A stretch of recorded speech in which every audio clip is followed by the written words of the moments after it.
Before I jump to the next player, I want to touch on something that's cool about how these activation shits go that I didn't hit on the rules, but what really impresses me about them.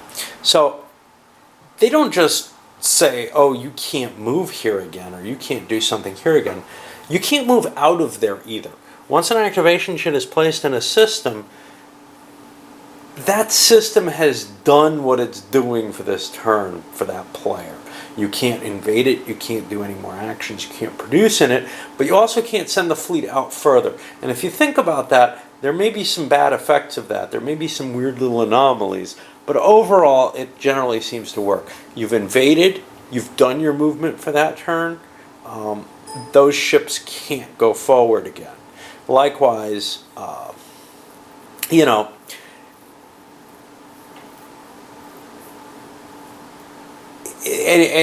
not likewise, but anyway, some of the other effects that come from that may seem a little weird, as I was saying. So, for example, if I just produced in an area but wanted to defend with it, that would make sense that I'm saying, okay, well, my fleet's there and it's prepared and it's ready for defense and it's not moving again because it's holding the territory. On the other hand, I could have a fleet that's sitting in an area defending it for the entire turn, and it's just in a reserve state. Now, every game that has reserves has that kind of problem where, geez, you know, what are they really doing? Why are they unable, you know, why are they able to do something so quickly at once or whatever? So one can't complain too much about it. But there are cases with the transfer actions or something like that. And you have to keep it in mind when you're taking an action that you are committing that area and everything in the space to be done for the turn. And, you know, this is pretty much all that the universities of Jolnar are going to do. They're going to get one more. They're going to get to produce here. They could have split their fleet up more, but, you know, they didn't have a lot of ground troops. If they produce here, they've used this, so they can't take another action. This is where the military option, the warfare option, is very powerful, perhaps, because had you taken that, you could make this invasion and then either produce here or produce back here using it up, but then retrieve that and make another action somewhere else. Probably it's the fastest expansion option. And everybody's kind of looking and saying, duh, I could have bought RIUs. That's a joke from Stellar Conquest. We had a player who played, you know, 3/4 of the game through, slaps his forehead, literally. And I mean, we had been telling him and explaining to him how the robotic industrial units worked. And it finally sunk in that, gee, that's the way I actually make my economy work. But yeah, I mean, you know, there are these aha moments, and I just hit one of them. And that's going to slow down my expansion on this first turn. But everybody's affected by it. And I bet you somebody is going to grab this sucker, especially with the bonus chip on it, because what do they get? They get either a trade good or they get a command chip, either of which is a really cool bonus for a good action that probably one of these guys would have taken had they realized how valuable it could be. All right. Okay, so the second player to go on this turn is the Lizix Mindsnet. Now, their own actual abilities don't affect much, but when I look at their technology, one of them, stasis capsules, allows cruisers and dreadnoughts to carry ground forces. That means I can potentially take these two planets and this one without any special ability here. Now let's see. My movement is only 1 for the larger ships like that, so I wouldn't have anything else available anyway. What I'm going to do is I'm going to load up a carrier. I'm going to grab a couple of ground units from it. Let's take some fighters. I can take 1, 2, 3, 4 fighters with my ground units. And I'm going to move here. Now I have to pay a command pull chit, and I mark it this space with it. And now I'm going to make my ground landings, and I'll make them on both planets. Now let's see what we get with our landings. Again, okay, I got the Batmobile. I don't know what that is. I don't know what any of them are, so that's cool. Peaceful annexation. Landing occurs without incident. Discard the counter. So that would be the normal way that a landing happens. And then the other one, looks like radiation or something. And that is radiation. Kill all ground forces at the initial landing and then remove the counter. So one of my ground forces dies, but I did gain this Resculon planet, and I'll grab the card for that. You can see I already grabbed the cards for the purple, the Jolnar player, to reach where he's going. Where do these go? I have a bag, but I also have a box. Alright, and that's all he can do this turn. He just activated one planet, or one system, and attacked it, just like the other guy. Okay. So Letnev advanced also, and they went into here, ended up finding some trade goods, as well as a wormhole. Now, I'm not sure whether that connects to these, or, and this is how I'm going to play it, there's another wormhole counter somewhere on the board that it would have to connect to. It's not very clear either way which is the actual case. It uses the same damn symbol as those. So I'll tell you what, I'm going to allow for this game at least it to connect to the other A's on the board. It may not really represent sort of my space opera view of what a wormhole is like, but you know. And the Mentak also advanced and took a double planet, and they got I think a regular colonization and some trade goods. Now we're on the Emirates of Hakan, and they want to do a technology action. And how they're going to mark that is by flipping this over.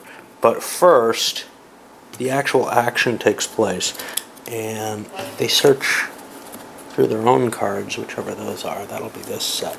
They've decided they want to go. It's hard to operate with one hand. For microtechnology.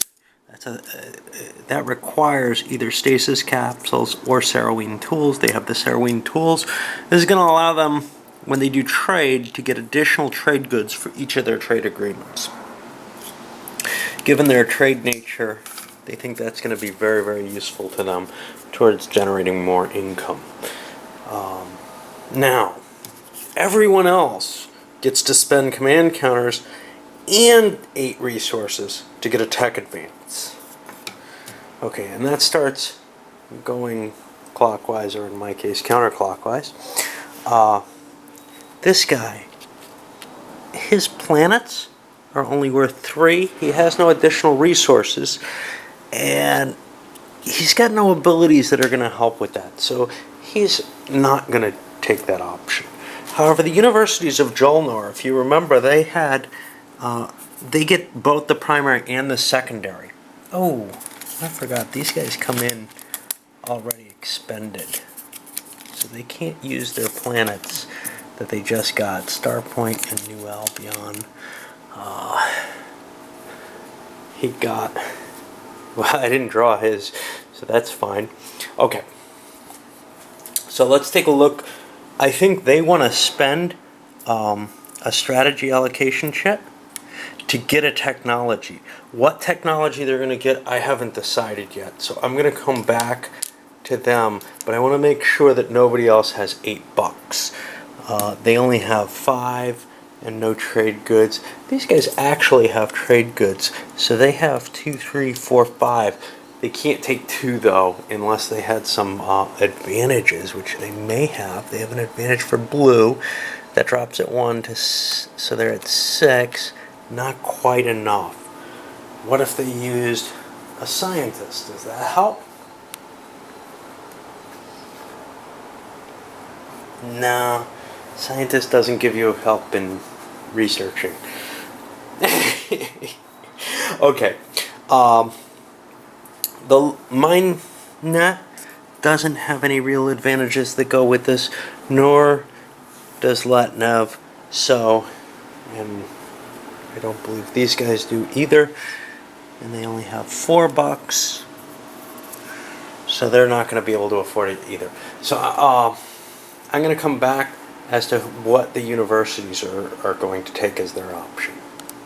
Okay, the universities chose the Deep Space Cannon. If you combine the Deep Space Cannon and the Saraween tools, you're able to get War Suns. Now, they don't have the kind of money, I assume, to build actual War Suns, even if they get there. $12 for a single ship, that's fantastically expensive.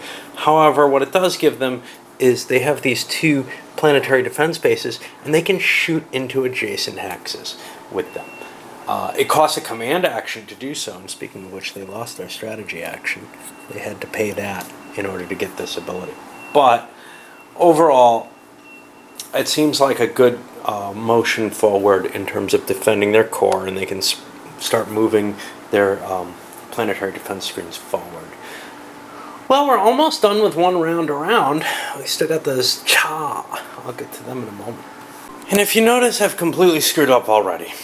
I didn't follow the player order as it should have been. I followed this counterclockwise order. I'm still going to play this Ja out, and then we'll swing over to the player 1, if I can remember to do so, and then over to 3, I guess, and then 4, hopping around the board in that order.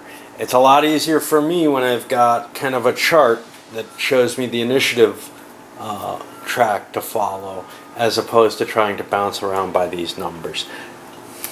I'll get used to it though. Well, the Xja went forward and grabbed this territory, which was the most valuable in terms of monetary and political influence combined. Politically, it's equivalent to that one. Monetarily, it's somewhat better than both. And it also has technological advances, which will make tech buys cheaper. They're actually surrounded by good tech spaces. We've got 2 different planets here that have tech advantages, and then 1 on each side of them. And they're also surrounded by double planets, which is good. I gave everybody their planet cards finally, and now we'll start with who should have started last time. It shouldn't be that big a deal. I don't know how big a decision was made to make these directions. Most of them were made as in, hey, that's the most valuable planet near me, that's where I want to go. So I don't think having screwed up the turn order this time was a big deal, but it could be on other turns. Okay, let's see. And it's going to be hard to remember who passed as well. I don't know how to remember all these things. I don't have, so I flipped these over. That shows I used my strategy. That's how you're supposed to mark that. How do you mark down, I don't have a turn left, I passed. I think maybe remove their strategy chip. I'm not sure. I'll have to try to figure that out. Okay, and that's really something that's a big deal in solitaire, but if you're playing multiple player and you have to walk away from the game in the middle of a turn, or if people are kind of slower than most, people like me, they may not be able to remember. Didn't you pass this turn? I know we had people in our group that you would ask that and they'd be like, I'm not sure. And then you might have others who just lie. It would be nice to have a way to keep track of that, no? Okay. Up this one goes. Hopefully I'll be able to find... I lost my wireless connection, so my connection's very slow, so you may be getting everything coming up in this long, slow forward of stream or whatever, I don't know. Okay, onward.